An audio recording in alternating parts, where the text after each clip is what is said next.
Hey everybody, and welcome to the D&D podcast. Today I have a story about Corvus the Necromancer. Now, I mentioned in my last video that it was a really interesting character concept, and I still enjoyed making and playing as her to this day. So basically, Corvus, the backstory was, she was a necromancer. She wasn't evil, though. She was actually lawful good. She learned a lot of the basics, though she had a little trouble getting better at first, though eventually she slowly became more advanced after several years of training. Though one day, she was just scouring the world and she fell into a cave. Now, she was previously looking for treasure because she was an adventurer of sorts and looking for treasure to buy food, shelter, stuff like that. And she found a lot of these ancient artifacts. She thought about how much they could probably sell for at first, but then she goes up to one and she gently touches it. It seems to resonate with her. It's almost like it's calling to her. So she finds a way to open it, and when she does, gas goes up her nose, and it kinda envelops her. She feels something different about her, though she drops it. The item she was holding, it shatters. She tries to get away, and some of the gas gets left behind. She finally gets out of this cave, and when she does, she finds that she's possessed. Though the possession did not fully work because of her ability to get rid of some of this gas. Now, the person she's possessed by is an evil necromancer from many, many years ago who just happened to have the same name as her. Now, this evil necromancer, he was like final boss level of another campaign. He probably wouldn't be up there with a Sirac, but he'd at least be stronger than, well, the point is he's very powerful, very deadly, and shouldn't be crossed unless it's by a group of very powerful adventurers. Though he's a little upset now because since he's not fully possessed, he doesn't have access to the range of magic he used to. And since he's stuck in this body that hasn't trained and hasn't mastered all these techniques yet, he's just stuck with what she's able to know. Now, with this possession, basically I talked this concept over with my DM, and he said, I asked him, how should I be able to determine, or how would you be able to determine which person is in control, with the possession or the original host?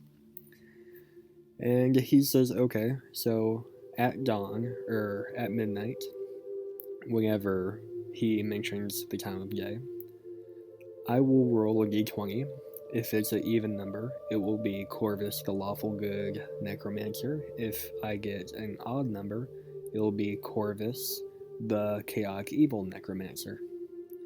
And each had different personality traits, different ideals, flaws, bonds, but they also each had a separate spell sheet, and I could only use the one of the person that's in control. It was a really interesting and really fun concept. I enjoyed it because it added a bit of randomness to it. Even though Necromancer was a homebrew class, and that was already pretty interesting as it is, it was just really fun to not be able to have complete control over, what spells I had at this time, because I even remember one part distinctly.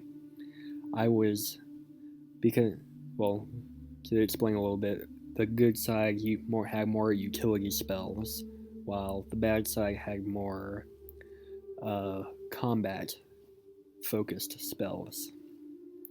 I remember one time just being stuck as the chaotic evil Corvus in a situation. I was in a temple where there was an ancient reading upon it, and I needed to know what it said in order to get through it. The entire group had split up because there were many different temples, and we all had to get through them. We had to get through them all, so we figured it'd be easier to split up and go through them individually. Since I couldn't read what he was saying, there was not much I could do then, so I had to do a lot of guesswork. But if I was the lawful good Corvus, she knew a spell, comprehended language, and she would have been able to translate.